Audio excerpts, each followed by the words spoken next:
Tony Dungy on loan from NBC, the Football Night in America program, Continental Tire Coach's Corner. And Coach joins us now. Good morning, Coach. How are you?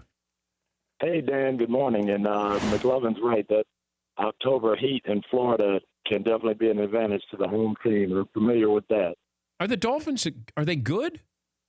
Or are they average? I don't know who's good. Rodney and I were talking about that on the show last night. When you get past Kansas City and New England, who's good in the AFC?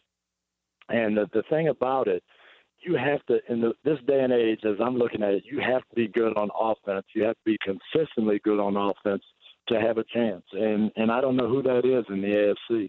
I think the Chargers are better than the Chiefs because that Charger defense is a whole lot better than Kansas City's. And I don't know if the offense is that far off Kansas City's. And I would say that the Chargers are probably a more well-rounded team than the Chiefs. Your thoughts? They probably are, but in this day and age, you're winning with hot offense. I mean, you look at these teams who are winning. Even the Rams are playing okay on defense. They're making big plays when they need to. They're not great on defense. You go out there and outscore people. But is this going to be the game plan for Kansas City the rest of the season? I think it is, and, you look at it, they have a couple of pass rushers. Justin Houston was out last night, so that really took a big weapon away from them. But they don't have coverage guys. They don't have linebackers where they can go out and consistently stop people.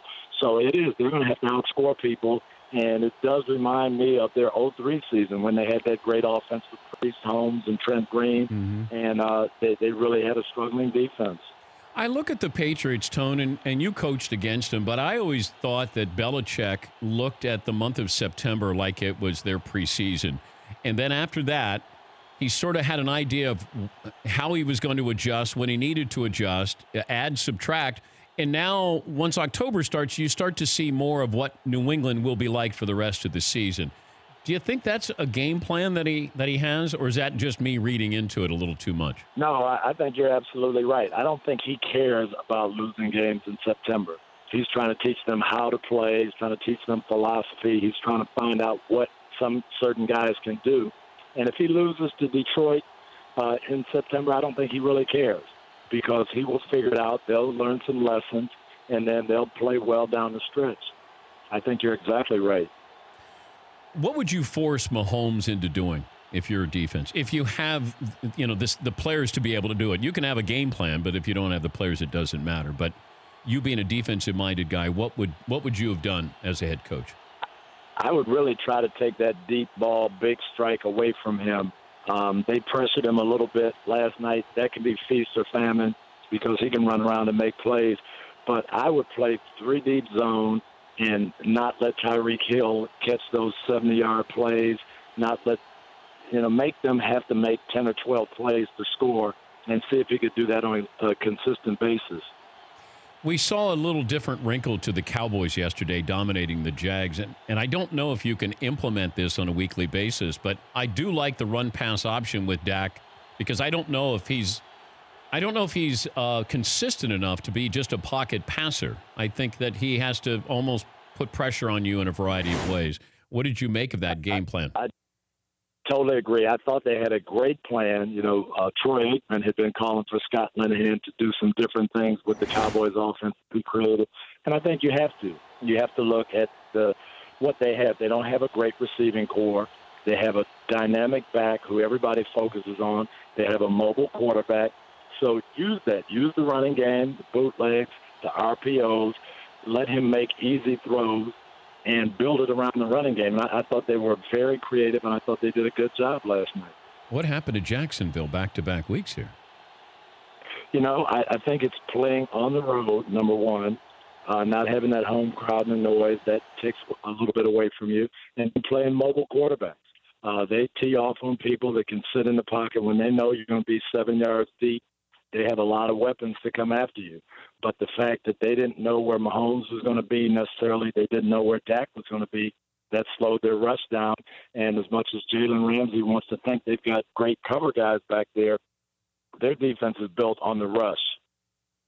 Yeah, and then Jalen Ramsey, who, loves finding the microphone, had nothing to say after, refused to talk about anything there. Yeah, it seems like it's a little tricky there with Jacksonville. No Fournette. You still have the Blake Bortles situation because that's, you're not sure what you're getting week to week. Handy. Well, not having Fournette really hurts Blake Bortles because, again, just like with the Cowboys, when you're going to play Dallas, you're going to take away Ezekiel Elliott. That's your game plan. When you go into play Jacksonville, you're going to take away Leonard Fournette unless he's not in there. Yeah. Now, all of a sudden, you're seeing different coverages. You aren't seeing 8-man fronts where you got easy one-on-one throws. So not having Fournette really puts a lot more pressure on Bortles, and I think that's why we've seen these up-and-down performances. When Fournette gets back, they're able to pound the ball, and everybody says, okay, we got to go back to stopping that inside run game. You'll see Bortles put up better numbers. He's Tony Dungy, NBC Football Night in America, Hall of Famer, joining us, Dan Patrick Show. Would you consider this? Is this out of the question that the Jags would call the Giants and just ask about Eli Manning? Given Tom Coughlin's relationship with Eli, what do you think of that possibility? I think they believe in Blake Bortles. I really do. I think they feel like when they've got their formula there, they don't need Eli. Tom Coughlin might present that. It might be a win-win situation for both teams. Yeah. It would help the Giants out, and it probably would help the Jags out. Yeah, I'm just wondering about that because I look at the AFC. The NFC, you've got the Rams are great. The Saints are very good. Who else would you throw in there in the NFC? Well, I think Minnesota's good. Minnesota? I think Green Bay has the potential to be good when Rodgers is 100% healthy. But again, I look at this league the way it's going now. You've got to play offense and you got to be dynamic. The Carolina Panthers getting to the Super Bowl with a great defense and spotty offense. Seattle getting there with those great defenses. Denver getting there and winning it with a great defense. I just don't see that happening anymore. I look at Pittsburgh. Mike Tomlin is a very good defensive coach. New England, Bill Belichick is a very good defensive coach. These guys don't have good defenses. Now, they said, you know what?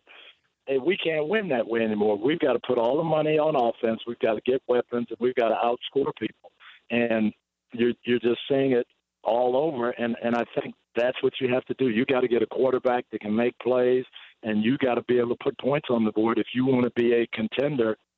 And I just don't see that many dynamic offenses in the AFC. Well, with that being said, with the baggage that Le'Veon Bell would bring into the Steelers, do you need him if you're going to be one of those teams? I think they do. They're getting great play out of James Conner, but he's still not Le'Veon Bell. And the way their defense is, they're going to have to put up a ton of points. If they play New England or Kansas City, we already saw that against Kansas City. They couldn't keep up with them scoring. New England will be the same way. So they need Le'Veon Bell. They need that extra kick in November and December to give them another weapon. I think they need him. But how do you use him, Tony, if he's going to be counting his touches as if to say, hey, here's a magical number. I don't want to go above that because I want to protect my body so I get another contract with another team. Like that. Yeah, that's the tough thing. I don't know that you can play with a guy who's got that attitude. It just wouldn't be good. It'd be the Jimmy Butler situation in football. So I don't know what you do, but I think they need him if they're going to be the AFC champions. But would you want him if you're Mike Tomlin? I would. You may need him. The way he is. Yeah, but I don't know if it could even work. Yeah, I still get the feeling he's going to be traded. Maybe I'm naive on it.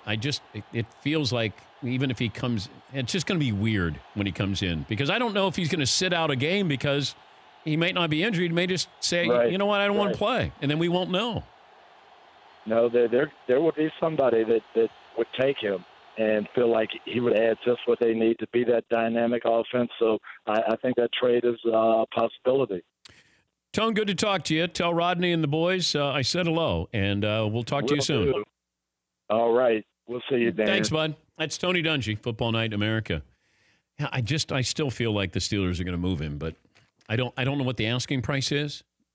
We've been told that Buffalo's asking price for Le'Veon Bell or LaShawn McCoy is high. And that's LaShawn McCoy.